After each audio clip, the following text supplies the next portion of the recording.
Untuk mulai lagi season yang baru, menyelesaikan misi sebagai raja umat Allah, Tuhan merasa Daud perlu ke Hebron dulu supaya hidupnya diset ulang lagi, misinya dipertajam lagi.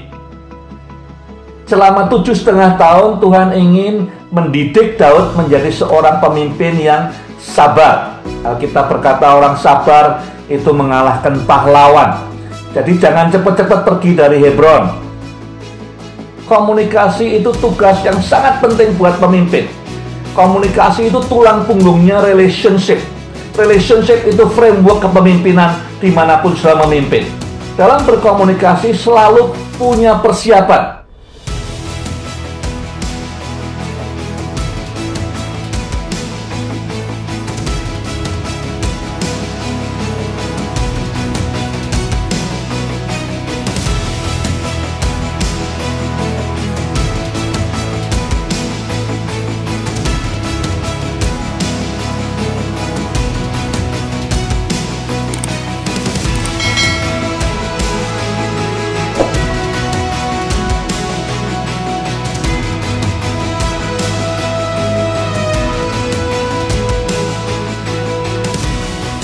Saudara masih ingat terakhir kali di 1 Samuel itu seperti nutupnya nggak enak, ya, nutupnya tidak terlalu enak. Ya, Saul mati, Jonathan mati, kemudian dikatakan bahwa orang-orang Israel lari semua ketakutan, kota-kotanya diduduki orang Filistin.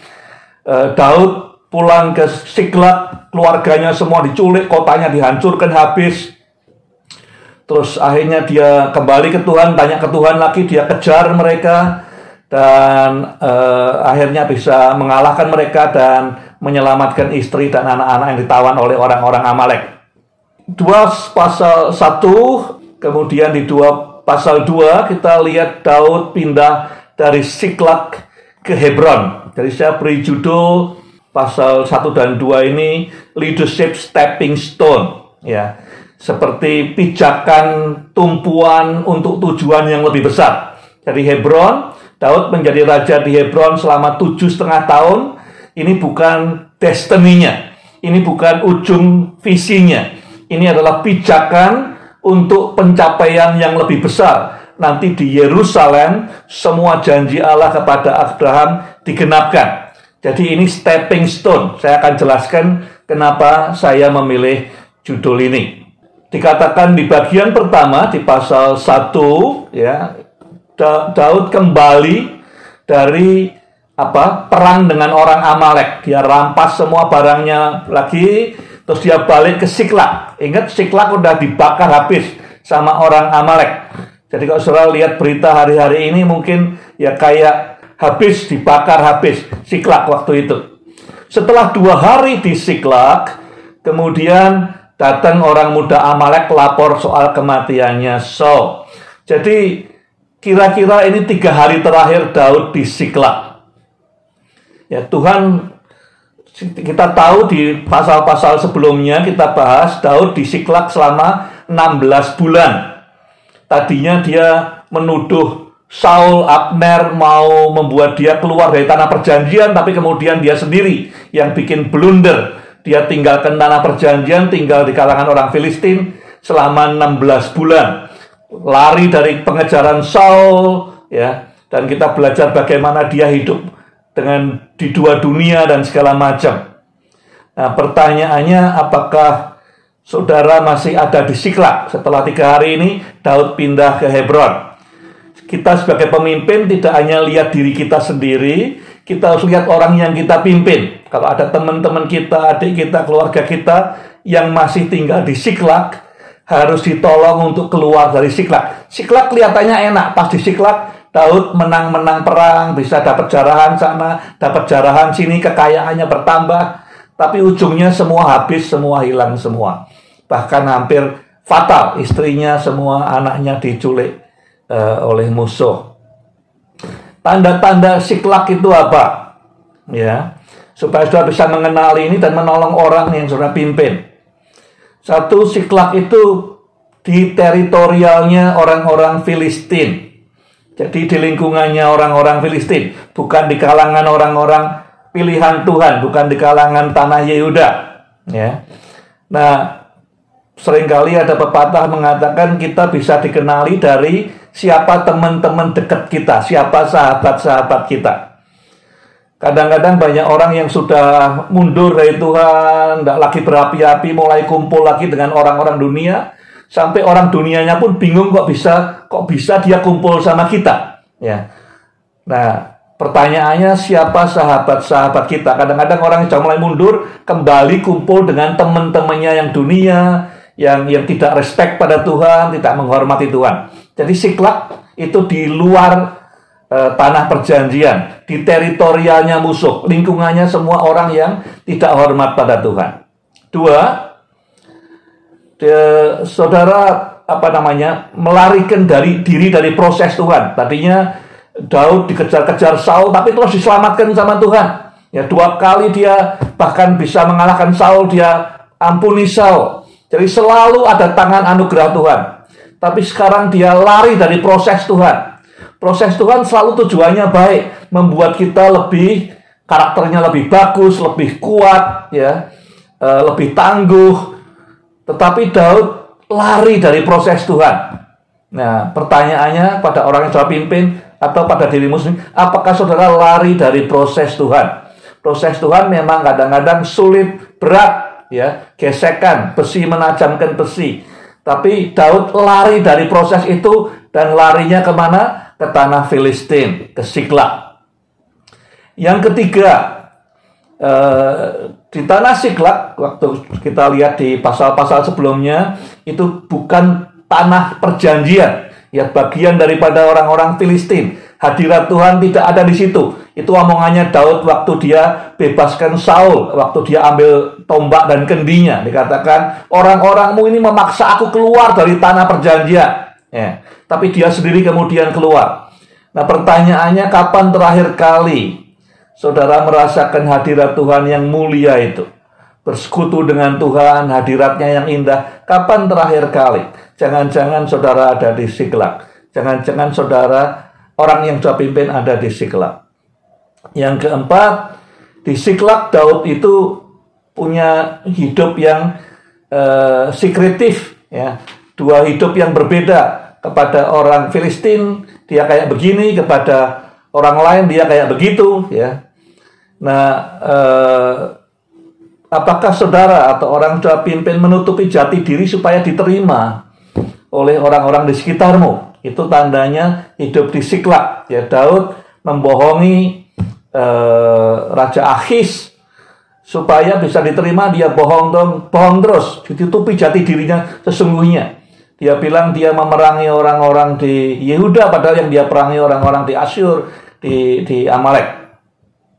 Yang kelima, merasa sering lelah, ya, karena di Siklak itu survival mode. Bagaimana supaya tetap afloat, jangan sampai ketahuan, maka dia bunuhi semua orang yang dia perangi supaya dia tidak ketahuan. Nah, apakah saudara merasakan seperti itu? Ya, sering merasa lelah, hidup dalam mode survival supaya tetap terapung bagaimana. Kalau engkau lihat orang yang engkau muridkan seperti itu, bawa keluar dari Siklak. Yang keenam, saudara mungkin bisa lihat sekeliling orang yang saudara pimpin atau sekelilingmu. Di sana sini seperti Daud waktu dia pulang ke Siklak, di sana sini semua destruction. Ya, semua hancur, tidak ada bangunan yang berdiri. Di sana sini yang ada pains, kepedihan. Siklak menjadi city of ruin. Nah, kalau itu terjadi, ya, ada tanda-tanda mungkin masih di Siklak, orang yang sudah pimpin atau saudara sendiri. Yang terakhir, yang nomor 7, saudara mungkin tidak tahu sebabnya, tapi sering mengalami sadness. Yang terakhir sekali, peristiwa terakhir sekali, sebelum Daud pindah ke Hebron adalah kedukaan yang dalam karena kematian Saul dan Jonathan. Dia sobek jubahnya, dia berduka, dan tidak kuat rasanya menanggung sahabatnya yang paling baik, Jonathan, dikabarkan mati hari itu. Hanya 2 hari waktu dia pulang dari perang, dia mendapat kabar Jonathan, orang yang paling sayang sama dia, yang paling dia sayangi, juga Saul, mantan mentornya mati. Dan itu sadness yang luar biasa. Kadang-kadang ada di bawah alam sadar kita, nggak tahu kita sedih sendiri. Atau orang yang kita mentori cerita sama kita, nggak tahu kenapa sedih sendiri. Ya, ada deep sadness, masa lalu yang belum selesai. Mungkin masih di Siklag. Nah, kalau itu kejadiannya, ngambil langkah seperti Daud. Karena dia tidak sendirian. Dia memimpin 600 keluarga. Dia tanya ke Tuhan, Tuhan, apakah ini saatnya kembali ke tanah perjanjian? Tuhan berkata, iya. Kemana Tuhan? Tuhan berkata, ke Hebron. Jadi pertanyaannya, kok Tuhan spesifik sekali sih? Kenapa Tuhan spesifik sekali ngarahkan ke Hebron? Ya. Ada banyak kota lain, ya. Kenapa ke Hebron? Nah, argumentasi yang saya mau sampaikan, apa yang saya pelajari, Daud perlu ke Hebron untuk menajamkan misinya. Selama 15 tahun dia jadi orang yang dikejar-kejar oleh Saul. 16 bulan terakhir dia jauh dari Tuhan di tanah Filistin, bahkan bantuin musuhnya, bohong sama musuhnya tiap hari, ya. Dan seminggu terakhir dia habis perang baru bebaskan istrinya dan anak-anak daripada pengikutnya dari cengkeraman orang Amalek.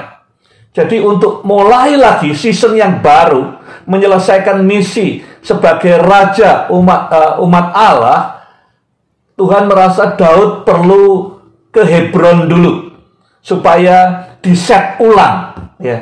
Hidupnya diset ulang lagi, misinya dipertajam lagi. Yang pertama, kita tahu, ya. Jadi waktu Abraham datang pertama kali di tanah perjanjian, dia bangun mezbah di Sikem, kedua di Betel, ketiga di Hebron.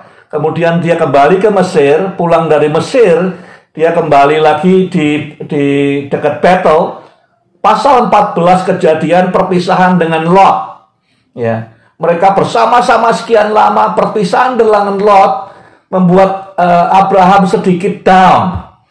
Sampai Tuhan kemudian menghiburkan dia, jangan khawatir, jangan down, jangan patah semangat. Kemudian Abraham menegakkan tendanya, rumahnya di Hebron. Abraham tinggal di Hebron puluhan tahun, bahkan mungkin tidak tahu berapa, mungkin bisa 100 tahun, karena Ishak anaknya itu umurnya 180 tahun dan sejak lahir sampai matinya tinggal di Hebron. Ya. Jadi Hebron ini tempat tinggalnya Abraham, mungkin yang paling lama di tanah perjanjian. Di sanalah dia mengadakan perjanjian dengan Tuhan. Jadi dengan Daud dibawa Tuhan ke Hebron, diperjelas lagi. Semua ini misi untuk menegakkan kerajaan Israel yang nantinya menjadi gambar Yesus sebagai raja untuk Yerusalem yang baru, kerajaan surga. Itu dasarnya adalah relationship covenant. Bukan karena kerja kita, tapi karena perjanjian Tuhan, anugerah Tuhan, kemurahan Tuhan. Jadi Daud perlu diset ulang, bukan kekuatanmu, ya, tetapi dasarnya, kerangkanya, ini semua adalah karena Tuhan punya covenant relationship dengan Abraham, punya perjanjian dengan Abraham. Sejauh Abraham dan keturunannya memenuhi bagiannya, Tuhan memenuhi bagiannya. Bukan kekuatannya Daud, bukan kehebatannya Daud, tapi karena Tuhan setia pada perjanjiannya. Jadi kejadian 15, kejadian 17 diungkapkan tentang perjanjian Tuhan dengan Abraham yang diadakan di Hebron. Kemudian yang kedua yang dipertajam lagi sebelum Daud melangkah ke Yerusalem jadi raja seluruh Israel adalah Hebron is a city of promise. Disinilah Tuhan memberikan janji bahwa engkau akan punya anak. Anakmu akan jadi dari situ kan keturunan bangsa-bangsa dan segala macam. Ya, Ishak adalah anak perjanjian. Jadi Ishak adalah harapan. Walaupun cuma satu, ya, tetapi dia menjadi bangsa yang besar kemudian hari. Promise. Dan Tuhan mau ingatkan kepada Daud yang selama ini mungkin sudah babak belur, 15 tahun dikejar-kejar Saul, 16 bulan terakhir di pelarian di luar tanah perjanjian, sekarang diberi pengharapan. Hebron is a city of promise. Dulu Tuhan menjanjikan berkat lewat Ishak di Hebron, ya, Kejadian 18:21. Dan dari janji itu muncul pengharapan. Pengharapan itu aset terbesar. Napoleon Bonaparte pernah berkata bahwa leaders, pemimpin, itu adalah broker of hope. Ya. Jadi pemimpin diikuti orang karena bisa memberi pengharapan akan masa depan yang lebih baik. Daud tidak bisa mimpin dengan patah semangat, dengan hati yang marah, dengan anger, tidak bisa. Ya. Jadi city of promise. Kalau kita tidak pegang promise Tuhan, kita tidak punya hope. Pemimpin manapun yang mau diikuti banyak orang selalu beri pengharapan. Jadi Tuhan bawa Daud ke Hebron supaya dia mimpin dengan pengharapan, bukan dengan kemarahan, bukan dengan balas dendam, bukan dengan mengandalkan apapun yang lain. Yang ketiga, kenapa Tuhan bawa Daud ke Hebron untuk keberhasilan misi yang berikutnya adalah di Hebron inilah Abraham berdoa syafaat untuk Sodom, yang kita kenal tawar-menawar di Kejadian pasal 18. Kalau ada 50 orang, benar Tuhan, apa dihancurkan? Tuhan bilang enggak. Kalau 40, kalau 30, kalau 20. Ini syafaat untuk Sodom yang luar biasa. Ya, dia syafaat untuk Lot. Yang mau diingatkan Tuhan kepada Daud apa? Lewat Hebron ini. Tuhan ingin beritahu konsep kerajaan Allah itu, kamu diberkati supaya jadi berkat buat orang lain, bukan buat dirimu sendiri. Seperti janji Tuhan pada Abraham di Kejadian 12.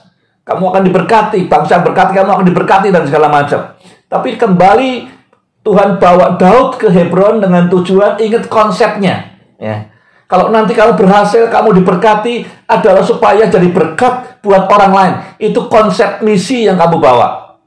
Dan yang keempat, Hebron itu kota legacy. Ya, sudah sampai sekarang ke Hebron, karena tanah yang pertama kali dimiliki oleh Abraham, dibeli, ya tanah di Hebron, Gua Makpela. Di Hebron sekarang kalau sudah ke sana, ada kuburannya Abraham, Sarah, Ishak, Ribka, Yakob, Lea. Di atas bukit ada kuburannya Ruth, neneknya Daud, ada kuburannya Isai, bapaknya Daud. Ya. Jadi kembali ke Hebron kita bisa diingatkan rentetan pemimpin-pemimpin hebat, orang-orang beriman yang dipakai Tuhan luar biasa. Renungkan, belajar dari mereka. Ya, jadi diberi kesempatan untuk merenung di Hebron 7,5 tahun mempelajari pemimpin-pemimpin sebelumnya dia. Nah, buat kita ini penting juga konsep Hebron ini sebagai batu pijakan. Ya. Yang pertama, relationship covenant dengan Tuhan. Bukan kehebatan kita, tapi karena covenant, hubungan yang karena Tuhan pilih kita dan kita setia pada Dia. Ya. Yang kedua, karena promise, ngandalkan janji Tuhan, hope, ada pengharapan. Yang ketiga, kita diberkati untuk berkati orang lain. Dan yang keempat, orang bilang kita ini ada di sini karena kita berdiri di pundak raksasa-raksasa, pemimpin-pemimpin hebat sebelum kita. Kita perlu belajar dari mereka. Tuhan bawa Daud ke Hebron untuk merenungkan bagaimana kesetiaan, bagaimana luar biasanya Abraham, ya, Sarah, Ishak, Ribka, Yakob, sampai Ruth, sampai bapaknya Isa. Jadi Tuhan punya maksud. Kenapa dia spesifik kamu ke Hebron? Jadi stepping stone selalu itu ada Hebron sebelum Yerusalem. Urutannya begitu. Yerusalem itu fulfillment-nya, puncak daripada destiny-nya Daud. Ya, Hebron itu pijakannya. Yang penting sebenarnya jangan di Siklak. Di Hebron it's okay. Ya, tapi jangan berhenti lama-lama di Hebron. 7,5 tahun kemudian menyelesaikan destiny saudara di Yerusalem. Yang pertama, ya, kita lihat ceritanya Abraham. Abraham waktu itu sempat sedih karena berpisah dengan Lot. Kemudian Tuhan berkata, jangan kamu tidak berpengharapan, karena dari keturunanmu akan jadi bangsa yang besar, janji Tuhan. Jadi Hebron, waktu dia tinggal di Hebron, a city of encouragement.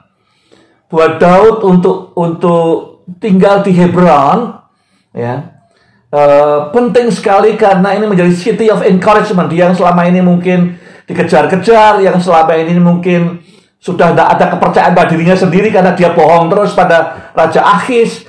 Di sini dia dapat encouragement supaya bisa encourage orang lain. Nanti saudara bisa lihat di pasal 2 dia encourage orang-orang Yabes Gilead. Ya, encouragement itu penting. Saya pernah katakan di Bible study ini, buat journal. Kalau bisa tiap hari paling enggak encourage satu orang. Ya, encouragement itu kelihatannya gampang, tapi dampaknya bisa luar biasa. Bisa membangunkan harapan. Hari ini sudah encourage siapa? Kalau sudah tidak bisa tiap hari, tiap minggu satu orang. Beri encouragement, dorongan. Encouragement itu dari kata en dan courage. Artinya memunculkan keberanian orang lain untuk bertindak. Ya. Jadi yang pertama, Hebron dimaksudkan Tuhan untuk mempersiapkan Daud untuk misi yang puncaknya nanti dengan encouragement. Daud butuh encouragement. Semua orang butuh encouragement. Tidak ada yang tidak butuh. Saya butuh, saudara butuh. Yang kedua, saudara lihat di buku Yosua, kita pernah selesaikan kitab Yosua pasal 14. Ya, waktu itu suku Yehuda dipimpin Kaleb datang kepada Joshua dan berkata, berikan Hebron kepadaku, karena dulu waktu 40 pengintai itu 12 pengintai ya ke tanah perjanjian, Musa berjanji tanah yang kamu injak akan jadi milikmu. Jadi Kaleb kemudian nagih janji dengan iman. Ya, sekarang dia 85 tahun, dia berkata berikan Hebron karena itu janjinya Tuhan lewat Musa. Aku nunggu sekarang. Sudah 45 tahun nunggu dan sekarang siap. Berikanlah Hebron. Dan kemudian Hebron ditaklukkan oleh Kaleb, Otniel, ya, menantunya. Kota yang tinggi, yang berkubu, yang banyak raksasanya. Jadi Hebron adalah city of courage. Kota yang berkubu, tempatnya sulit dikalahkan, banyak raksasanya. Tapi Kaleb yang 85 tahun berkata berdasarkan iman muncul courage. Jadi yang ingin dikembalikan dalam hidupnya Daud lagi untuk bisa menaklukkan Yerusalem adalah courage, keberanian, brave, ya, boldness, gitu kira-kira. Tapi kemudian di pasal 15 Yosua, Kaleb mencoba menaklukkan Yerusalem tapi dia gagal. Dia tidak berhasil mengalahkan bangsa Yebus. Apa yang tidak berhasil dikerjakan oleh Kaleb, ya, ini nanti akan berhasil dikerjakan oleh Daud. Daud kembali masuk ke Hebron dan Hebron menjadi kota restorasi buat dia. Ya, yang tadinya sudah babak belur, terasing, ya, dikejar-kejar. Daud direstorasi 7,5 tahun oleh Tuhan di Hebron sebelum dia memenuhkan destiny-nya di Yerusalem. Apa sih yang mau dicapai Tuhan? Jadi Hebron tadi saya katakan ada 3 hal yang Tuhan ingin kerjakan dalam kehidupannya Daud. Yang pertama adalah encouragement, yang kedua adalah courage, yang ketiga adalah restorasi. Tapi sesungguhnya Tuhan ingin menjadikan Daud seperti apa? Persiapan apa dalam dirinya Daud yang perlu terjadi? Menurut saya ada 3 hal. Ya, yang pertama, selama 7,5 tahun Tuhan ingin supaya Daud belajar sabar. Semestinya dia udah terima janji Tuhan, sudah diurapi bakal jadi raja setelah ini. Jadi mestinya di pasal 1 waktu Saul mati, dia bisa aja rebut. Tapi dia sabar nunggu sampai tiba waktunya Tuhan. Ya, waktu Tuhan itu waktu yang terbaik. Tuhan dikatakan di Pengkhotbah 3 ayat 1-11, dia membuat segala sesuatu baik pada waktunya. Jadi selama 7,5 tahun Tuhan ingin mendidik Daud menjadi seorang pemimpin yang sabar. Alkitab berkata orang sabar itu mengalahkan pahlawan. Jadi jangan cepat-cepat pergi dari Hebron. Ya, saudara, kalau misalnya sekarang sedang di masa transisi, ini Hebron, season Hebron buat saudara, belajar sabar. Itu yang pertama. Yang kedua, belajar menundukkan diri. Ya, Daud selama 7,5 tahun di Hebron belajar menundukkan diri, berserah pada prosesnya Tuhan. Dia tidak ngambil jalannya sendiri seperti dulu. Ya, waktu dia pergi ke Siklak dan segala macam. dia serahkan pada tuntunan dan pimpinan Tuhan. Belajar tunduk, belajar berserah, seperti Tuhan Yesus, kehendak-Mu Tuhan yang jadi. Dan yang ketiga, dia belajar kerendahan hati. Kerendahan hati ini kemudian terbukti membawa Daud menjadi raja yang pemimpin yang besar. Ya. Kerendahan hati bagaimana? Ya, waktu Joab melangkai perintahnya bunuh Abner. Ya, waktu Abner tidak datang pada dia menjadikan dia raja, tapi justru menjadikan Isboset raja, dia terima dengan kerendahan hati semua itu. Dan itu mendidik dia selama 7,5 tahun menjadi pemimpin yang baik. Nah, setelah pertama-tama waktu dia tahu ini adalah season yang baru, ya, ini adalah musim yang baru, ya, dia tinggalkan yang lama, Siklak, pelarian semua, ini musim yang baru. Ya, menjadi pemimpin untuk orang Yehuda dulu di Hebron. Maka hal pertama prioritas yang dia kerjakan adalah menegakkan nilai-nilai kepemimpinan yang luhur. Apa saja itu? Jadi ada 7 hal yang diutamakan oleh Daud. Dia kerjakan semua ini untuk orang-orang yang ikut dia, untuk murid-muridnya, untuk pasukannya, supaya semua punya nilai kepemimpinan yang sama. Yang pertama, dia katakan harus perlakukan orang lain dengan dignitas dan respect. Ya, walaupun Saul itu memusuhi Daud, ya, Saul ingin bunuh Daud, ngejar-ngejar Daud, tapi tetap perlakukan dia dengan respect dan dengan dignitas. Pisahkan orang dari pandangan politiknya. Orang boleh beda pendapat dengan saudara, tapi kita tidak boleh disrespect orang lain. Pemimpin, walaupun kita mungkin tidak sependapat, teologinya berbeda, politiknya berbeda, alirannya beda, tetap kita ngajarkan kita respect kepada orang yang diurapi Tuhan. Kita respect kepada pemimpin yang lain walaupun pendapatnya beda. Itu pelajaran nomor 1 yang dia sampaikan kepada orang di sekitarnya waktu di Hebron. Yang kedua, gratefulness is not an action but an attitude. Jadi gratefulness, sikap hati mengucap syukur, itu bukan sekedar tindakan. Terima kasih Pak, terima kasih Bu. Ya, kalau cuma tindakan, maka kita akan menimbang-nimbang. Dia pernah berbuat baik ke saya 5 kali, dia berbuat jahat 5 kali, tuntas, tidak ada utang lagi. Gratefulness itu bukan soal action, tapi soal attitude. Semua kebaikannya Saul, waktu didik dia, menjadikan dia pembawa senjatanya, waktu ngizinkan dia bikin konser di istananya, segala macam, mementori dia, itu semua dia ingat dengan ucapan syukur. Kesempatan boleh melihat pemimpin besar dari dekat. Gratefulness itu dari dalam, bukan soal orang buat apa dalam hidup saudara, tapi keluar dari dalam. Ya, jadi itu yang bedakan Daud, kenapa dia kok bisa tetap sayang Saul, Jonathan, hormat sama mereka, karena sikap hidupnya mengucap syukur. Bukan soal hitung-hitungan berapa banyak yang dia buat baik, berapa banyak yang dia buat jelek. Yang ketiga, Daud ini seorang kesatria, dia benci sikap pengecut. Ya. Kalau sudah lihat nanti pas Isboset dibunuh, kemudian Abner dibunuh, dia tidak suka sikap pengecut. Kalau orang mati di perang secara kesatria, oke. Tapi jangan sampai orang tidak bisa melawan, ya, dibunuh, itu pembunuhan, bukan perang. Ya.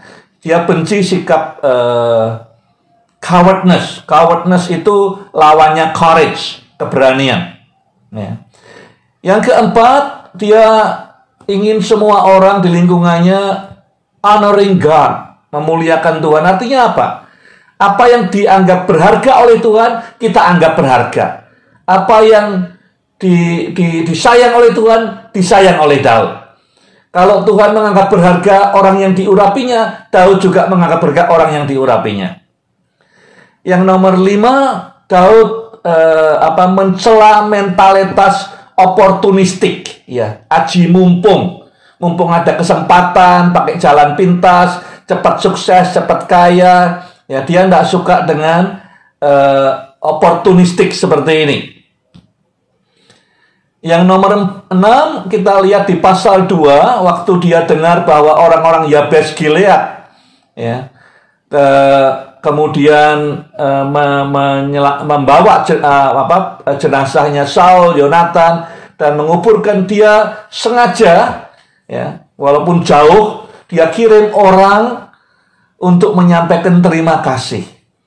Jadi memberi afirmasi. Untungnya apa? Tidak ada untungnya Daud.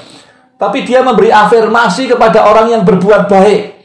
Kapan hari kita pernah latihan? Coba minggu depan ini latihan cari orang yang berbuat baik kepada orang lain, bukan pada saudara. Kemudian diberi ucapan terima kasih, afirmasi.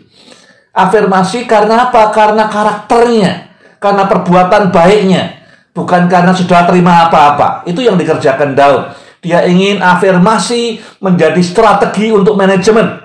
Ya, semua orang butuh afirmasi. Berikan afirmasi walaupun tidak menguntungkan saudara. Dan yang nomor 7, dia memuji keberanian untuk orang-orang Yabes Gilead mengambil jenazahnya Saul. Mereka malam-malam jalan mempertaruhkan nyawa. Dipuji sama Daud keberanian mereka itu. Jadi semua orang tahu, oh ini hal yang penting buat Daud. 7 hal dalam kepemimpinannya Daud yang akan dia terapkan di kemudian hari. Ini sekolah buat stafnya dia. Saya beri judul The High Cost of Negligence. Harga yang tinggi dari sebuah kelalaian. Belajar dari pengalaman pemuda Amalek. Saya katakan di pembukaan tadi, saya banyak tafsiran Alkitab yang menuduh pemuda ini bohong. Ya, dia sesungguhnya tidak membunuh Saul, hanya dia bilang dia bunuh Saul supaya dapat upah. Nah, di Alkitab tidak ada penjelasan, Alkitab silence tentang itu. Ya, dan Daud juga tidak menuduh dia bohong, bahkan Daud bunuh dia karena dia berbuat itu. Jadi saya dalam melihat cerita ini melihat sesuai apa yang dia katakan. Pelajaran apa yang dapat kita peroleh dari anak muda ini, itu yang penting buat saya. Yang pertama, dia punya message. Ya, saya rasa kalau sudah ngikuti, nanti di ujungnya dia tanya oleh Daud, kamu ini siapa? Dia bilang, bapakku itu orang asing dari Amalek. Artinya bapaknya sudah gabung ke Israel. Mungkin sebelum dia lahir. Mungkin jadi budak, membawa senjata atau apa. Jadi dia sudah cukup lama tinggal di Israel, di antara orang Israel. Walaupun bapaknya itu adalah orang asing yang gabung ke Israel. Ya. Jadi dia mungkin sudah dengar juga dari orang-orang banyak bahwa yang dipilih Tuhan berikutnya, yang nanti kan Saul adalah Daud. Mungkin dia sudah dengar. Ya. Mungkin dia juga dengar waktu pulang perang nyanyian perempuan-perempuan yang berkata Saul mengalahkan beribu-ribu, Daud mengalahkan berlaksa-laksa. Jadi dia mungkin sudah punya konteks seperti itu karena memang bapaknya sejak mudanya dan dia sejak lahirnya sudah ikut menjadi bagian daripada bangsa Israel. Dan dia sekarang di tengah medan perang. Dikatakan dia keluar meloloskan dari antara pasukan orang Israel. Dia punya message. Message-nya penting. Saul, Raja Israel, dan Jonathan mati. Dia mau sampaikan itu kepada Daud karena dia pikir siapa lagi yang perlu dengar ini kalau bukan Daud. Tentara Israel kocar-kacir, dia tidak tahu di mana Abner, dia tidak tahu apakah masih ada anaknya Saul yang hidup, tapi dia tahu Daud tidak ikut perang. Jadi jarak antara tempat perangnya itu, ya, dari Jezreel sampai ke Siklag itu kira-kira 180 km. Daud waktu pulang pun 3 hari perjalanan atau lebih. Ya. Jadi dia menempuh jalan itu untuk menyampaikan message penting. Saul mati, Jonathan mati. So lead us, do something. Kira-kira gitu. Pimpin kami sekarang, buat sesuatu. Kita harus ngapain? Kira-kira bayangan saya, anak muda ini lari seperti itu. Dia juga berduka. Waktu dia sampai ke Siklag dikatakan pakaiannya koyak, kepalanya ada debu. Itu lambang bahwa dia berduka atas kematiannya Saul dan Jonathan. Ya. Tapi dia rupanya tidak persiapan. Ya, saya katakan pemimpin tugas nomor 1 yang paling penting itu buat keputusan. Tugas nomor 2 itu berkomunikasi. Nah, ini kita bicara soal komunikasi. Komunikasi perlu persiapan. Dia tidak persiapan. Dia tidak mengerjakan PR-nya untuk tahu kalau mau ngomong sama Daud, baiknya ngomongnya caranya gimana, kapan, pendekatannya bagaimana supaya message-nya sampai. Jadi kesalahan dia pertama, dia tidak prepared itu. Ya. Nah, pelajaran buat kita, komunikasi itu tugas yang sangat penting buat pemimpin. Komunikasi itu tulang punggungnya relationship. Relationship itu framework kepemimpinan dimanapun sudah memimpin. Jadi, dalam berkomunikasi selalu punya persiapan. Ya, kalau saya ngomong dengan, saya interview orang, udah banyak saya interview waktu di Compassion. Ya, saya senang kalau orang sudah siap. Dia kira-kira sudah mempelajari apa-apa saja tentang yang mau dibahas. Jadi persiapan penting. Yang kedua, perception. Banyak dari kita ini waktu mengkomunikasikan, kita pikir defaultnya pendengarnya itu seperti kita. Jadi anak muda ini pikir Daud pasti senang Saul mati, ya, karena sekarang gilirannya jadi raja. Dia pikir orang yang dengar seperti dia pola pikirnya. Itu kesalahan besar seorang pemimpin dan banyak terjadi. Ya, kita khotbah, kita ngomong, kita pikir pendengarnya punya pola pikir seperti kita. Itu kesalahan besar.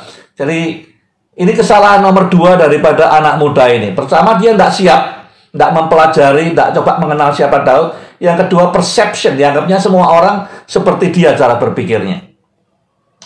Yang ketiga, soal konteks. Ya, dia tidak mempelajari Daud ini imannya seperti apa, kepercayaannya seperti apa. Daud ini benci orang yang pengecut. Dan di Alkitab itu orang pengecut digambarkan adalah orang Amalek. Orang Amalek muncul pertama kali di Keluaran 17. Waktu itu menyerang orang Israel dari belakang. Yang di belakang rombongan Israel itu perempuan yang tua, yang lemah, yang tidak bisa perang. Itu yang dirampoki orang Amalek. Jadi kita punya gambaran orang Amalek itu orang-orang yang pengecut. Nah, kalau misalnya anak muda ini tahu bahwa Daud benci sikap pengecut, dan sikap pengecut digambarkan atau dipresentasikan oleh orang Amalek, dia harusnya hati-hati dalam menyampaikan message-nya. Ya, atau bisa lewat orang lain. Yang berikutnya, Daud ini sangat menghormati Tuhan. Ya, sehingga orang yang diurapi Tuhan itu dihormati oleh Daud. Walaupun orang ini mencoba bunuh Daud. Itu yang mungkin tidak dipahami oleh anak muda ini. Nah, harusnya kalau dia seorang pemimpin yang baik, dia pelajari dulu. Ya, orang yang mau diajak komunikasi si Daud ini, value-nya apa saja. Apa yang dia pegang, yang tidak boleh dilanggar. Yang nomor 4, timing. Komunikasi itu berkaitan dengan timing luar biasa. Kalau timingnya keliru, ya rusak semua komunikasinya. Dia ngomong pada Daud, pas Daud baru 2 hari pulang, perang dengan orang Amalek. Ini anak muda Amalek. Ya. Daud baru aja pulang dengan orang Amalek, ya, yang menculik. Ya. Jadi dia pulang gembur-gemburan sama orang Amalek. Dan orang Amalek ini minggu lalu mencuri, menawan, menculik kedua istrinya Daud. Semua perempuannya orang Israel, anak-anaknya diculik orang Amalek.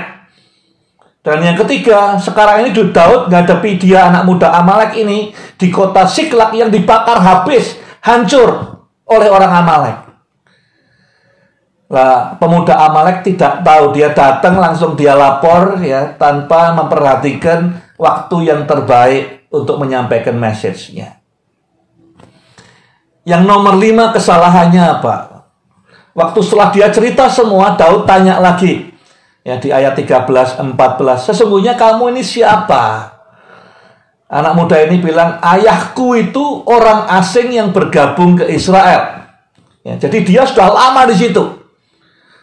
Kemudian Daud berkata, kok bisa-bisanya kamu berani-beraninya membunuh orang yang diurapi Tuhan? Harusnya kalau sudah sekian lama tinggal di tengah bangsa Israel, harapan saya kamu sudah bertumbuh, sudah ngerti nilai-nilai kerajaan Allah, sudah ngerti apa yang penting, apa yang tidak penting. Kok bisa-bisanya berani-beraninya? Jadi selama sekian lama dia bertumbuh, dia tidak adaptability-nya kurang sama sekali. Tidak memahami apa yang penting buat umat Tuhan. Ya, jadi dia akhirnya Daud yang membuat dia mati karena hal ini. Daud tidak habis ngerti, kamu sudah sekian puluh tahun di tengah sini kok bisa berani-beraninya membunuh orang yang diurapi Tuhan. Orang pembawa senjatanya tidak berani, yang lain kok kamu berani, padahal kamu sudah di sini puluhan tahun. Ya. Adaptability-nya kurang bagus, dia kurang bisa nyampur, kurang bisa masuk embrace imannya umat Tuhan. Yang terakhir, the law of value added. Jadi orang yang diurapi, the anointed one, itu yang disebut di situ, Saul atau Daud atau Mesias, itu katanya sama the anointed one, itu orang yang dipilih untuk tugas khusus oleh Tuhan. Ya, raja atau nabi, itu the anointed one. Nah, kalau orang yang punya tugas khusus itu dibunuh, ya, maka functionality-nya hilang. Ya, Tuhan mau mencapai sesuatu lewat orang itu hilang. Jadi Daud dalam matematika kerajaan surga, dia bilang orang satu muda depan saya ini tidak hati-hati, sehingga apa yang diurapi Tuhan untuk tugas tertentu dibuat dysfunction, dibuat mati, sehingga kerajaan surga rugi. Ini hal-hal penting dalam berkomunikasi. Ya, pemahamannya Daud adalah kamu datang ke sini melaporkan bahwa ada hal-hal engine kerajaan surga yang harusnya berfungsi, berhenti berfungsi karena tanganmu. Ya, dia bunuh Saul sehingga the anointed one, orang diurapi Tuhan, berakhir. Pernah enggak saudara ya, membayar harga yang cukup mahal untuk sebuah blunder, kelalaian, kurang persiapan, atau salah pilih waktu dalam berkomunikasi, menyampaikan pesan atau menyajikan presentasi? Apa lesson learn-nya? Apa yang sudah pelajari? Tujuannya apa? Kalau kita bisa mengingat kembali, refleksi kembali, oh iya, maksudnya baik, diterimanya salah. Ya, mungkin timingnya keliru, saya tidak paham yang saya ajak komunikasi seperti apa, saya gagal ya dalam berkomunikasi, supaya yang lain di sekitar kita bisa belajar dan tidak mengulang kesalahan yang sama. Tentunya tidak ada saudara yang membayar harga semahal pemuda Amalek ini, membayar dengan nyawanya, tapi mungkin membayar dengan hal-hal lain.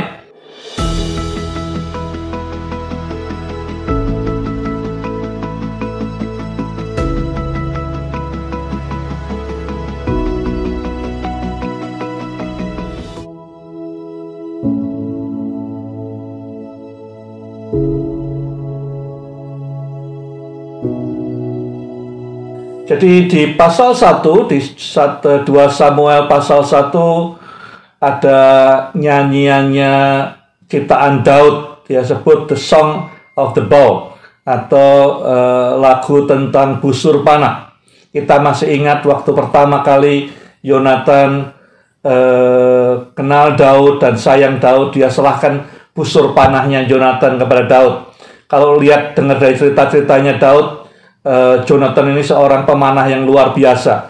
Waktu dia berkomunikasi dengan Daud soal kemarahan ayahnya, dia pakai busur panah. Jadi senjatanya Jonathan. Jadi itu sebabnya sebagai penghormatan buat saya, The Song of the Bow, ya, ini adalah eulogi, kata-kata kedukaan Daud di kematiannya Yonatan. Ini sesungguhnya penghormatan. Yonatan itu putra mahkota, anaknya Saul, yang harusnya menggantikan Saul, tapi dia tidak pernah jadi raja di Israel. Ya, walaupun dia pantas kalau jadi raja, mungkin raja yang baik, tapi dengan The Song of the Bow, Daud menyejajarkan Jonathan sama dengan Saul sebagai orang gagah, kemuliaan Israel. Ini cara Daud menghargai Jonathan, adalah dia sejajarkan Jonathan dengan Saul di lagunya ini. Ya. 2 Samuel 1 ayat 19 dan 27. Ini adalah ungkapan kedukaan yang ditulis di dalam kitab suci, ya, juga di kitab orang jujur, kitab orang jujur, Yeser, kitab Yeser. Dan Daud mengatakan supaya diajarkan kepada semua keturunan Israel, semua belajar apa lagu ini, maksudnya apa lagu ini. Kita lihat menarik sekali cara Daud melihat Saul dan Yonatan. Yang pertama dia pakai kata the beauty atau the glory of Israel. Kalimat kedua dia bilang the mighty have fallen. Kalimat pertama bicara soal keindahan, keelokan. Yang kedua keperkasaan. Ya, diseimbangkan di bait itu antara keindahan, beauty, dan keperkasaan. Dua hal yang kayaknya berlawanan. Beauty, cantik, lembut, tapi dengan kegagahan, keperkasaan. Di bait berikutnya di ayat 22, dia gambarkan kalimat pertamanya seperti deadly gitu ya. Strategic, efektif, deadly, mematikan. Tapi di kalimat kedua dia gambarkan mereka ini orang-orang yang dikasihi dan ramah. Jadi dikombinasikan lagi antara kalau perang mereka itu berbahaya buat musuh, tapi ini orang yang ramah dan lembut. Digabungkan di bait yang kedua. Di bait yang ketiga dikombinasikan lagi, dikatakan Yonatan itu cepat sekali, kecepatannya luar biasa. Sedangkan Saul itu kuat luar biasa. Dikombinasikan lagi antara kecepatan dengan kekuatan di ayat 23. Nah, saya bisa lihat patternnya daripada lagunya Daud ini, ya, liriknya mengkombinasikan dua hal yang berbeda antara kecantikan dengan keperkasaan, antara berbahaya, mematikan dengan keramahan, antara kecepatan dengan kekuatan.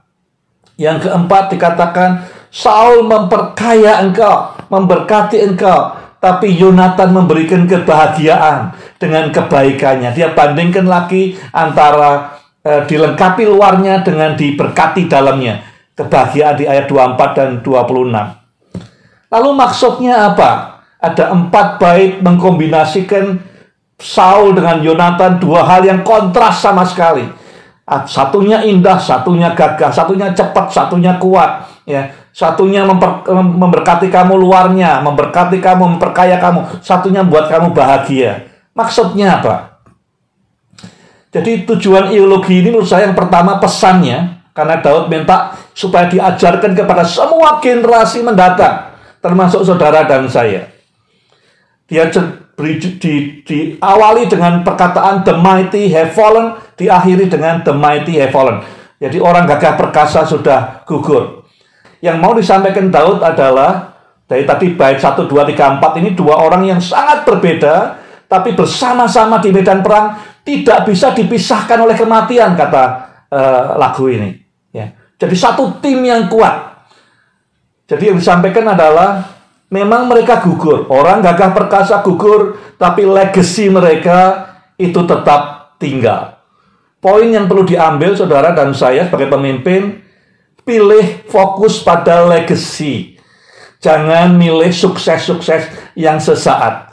Legacy itu apa? Legacy adalah apa yang saudara akan wariskan kepada pemimpin-pemimpin berikutnya, anak cucu saudara. Itu legacy. Dalam keadaan apapun, di medan perang, di lembah Yisrael, dimanapun juga, pilih legacy, bukan pilih kesuksesan-kesuksesan yang sesaat. Ideologi yang kedua, ya, artinya berita duka yang kedua yang mau disampaikan kepada kita. Daud berduka pada saat dia mendengar kematian Saul, dia mendengar kematian Jonathan, dia robek pakaiannya, dia puasa, tidak bisa makan. Pedih sekali hatinya. Tapi kemudian dia ngambil tindakan, dia ciptakan lagu ini, dan kemudian dia katakan ini akan jadi materi pembelajaran buat semua pemimpin di Yehuda setelah ini sampai generasi-generasi berikutnya. Jadi dia merubah duka hari itu menjadi pengembangan kepemimpinan buat bergenerasi-generasi berikutnya sampai kita malam hari ini. Ya. Pembelajarannya apa? Jangan berjalan sendiri, perlu tim. Ya. Tim yang mungkin komplementari, tidak harus yang seragam, tidak harus yang selalu cocok sependapat, tapi yang saling melengkapi. Itu legacy yang mau ditinggalkan. Saling mengasihi walaupun beda. Ya. Sampai mati pun tidak bisa dipisahkan. Kemuliaan Israel terbantai, tapi legasinya sampai ada hari ini. Jadi pelajaran yang kedua adalah jangan biarkan kepedihan menimpa saudara dengan sia-sia. Rubah kepedihan untuk memproduksi pemimpin-pemimpin hebat di kemudian hari. Gubah lagu, gubah kurikulum, buat pemuritan, buat Bible study. Apapun yang sulit yang menimpa saudara bisa diputar balikkan menjadi keuntungan buat kerajaan surga. Yang ketiga adalah pentingnya complementary. Jadi tidak harus pilih orang yang selalu sama dengan kita. Daud mengatakan bahwa Saul sama Jonathan itu sudah bedanya setengah mati. Tapi justru dalam perbedaan itulah ya, mereka saling melengkapi sehingga bisa mencapai kemuliaan bagi Israel. Jadi jangan jalan sendiri dan jangan selalu hanya berteman dengan orang yang semua ya sama saudara. Justru orang yang beda pendapat bisa melengkapi dan menajamkan saudara. Jadi ada 3 hal tadi yang kita terima dari Daud. Ya. Yang pertama, fokus ke legacy. Ya, selalu fokus ke legacy. Apa yang sudah mau tinggalkan buat generasi mendatang. Jangan kesuksesan sesaat. Yang kedua, kalau sudah mengalami kepedihan, kesulitan, tantangan, rubah itu. Jangan hanya ditelan. Dirubah menjadi multiplikasi kepemimpinan, Bible study baru, kelompok baru, pemuritan baru, mentoring orang lain dan segala macam. Bikin kurikulum dari ciptakan lagu, art dan segala macam, desain untuk menolong orang lain bertumbuh. Yang ketiga, ya, jangan jalan sendiri. Pemimpin tidak jalan sendiri, selalu bersama-sama dengan orang lain. Tidak cari orang yang yes man, yes woman, tapi orang yang saling melengkapi. 3 hal ini akan menolong kita untuk berjalan jauh mencapai destiny hingga sampai ke Yerusalem.